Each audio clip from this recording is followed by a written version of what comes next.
Taliban attack on government buildings in a provincial capital Monday is another sign of the insurgents' determination to disrupt the upcoming election.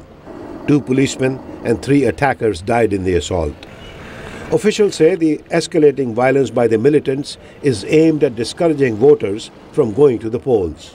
To ensure security, NATO troops and the Afghan army are carrying out operations against the Taliban, says NATO Brigadier General Eric Tremblay. We will ensure that security measures are in place to counter this threat. There's obviously other threats such as suicide bombers and so on. But the international involvement has led some Afghans to question the legitimacy of the election. Some Afghans even believe foreign powers will choose the winner. But Democrat John Kerry, who heads the Senate Foreign Relations Committee, dismissed this. Really, it's neutral, and I think that's how it ought to be. So I don't view this. This is an Afghanistan election by Afghans, for Afghans. However, if the elections are not viewed as credible, Senator Kerry acknowledges there could be problems. One could wind up with violence. You could wind up with inability to govern. Though increasingly unpopular, President Hamid Karzai is the front runner in a field of about 40 candidates. His former foreign minister, Abdullah, appears to be mounting a strong challenge. Another leading contender is former finance minister, Ashraf Ghani.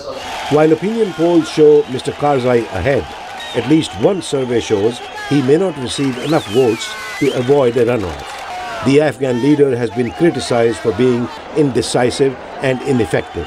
If he wins re-election, analysts such as Anthony Cortesman are pessimistic about Afghanistan's future.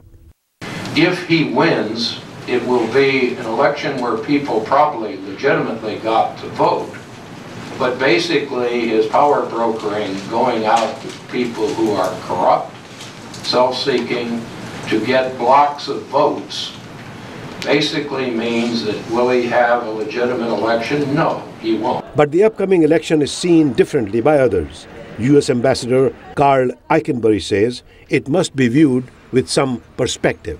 Afghanistan is the youngest democracy in the world, and for the older democracies, the maturing democracies, all we'll say as they look back is that the first several elections were critical in institutionalizing the process of democracy among their populations.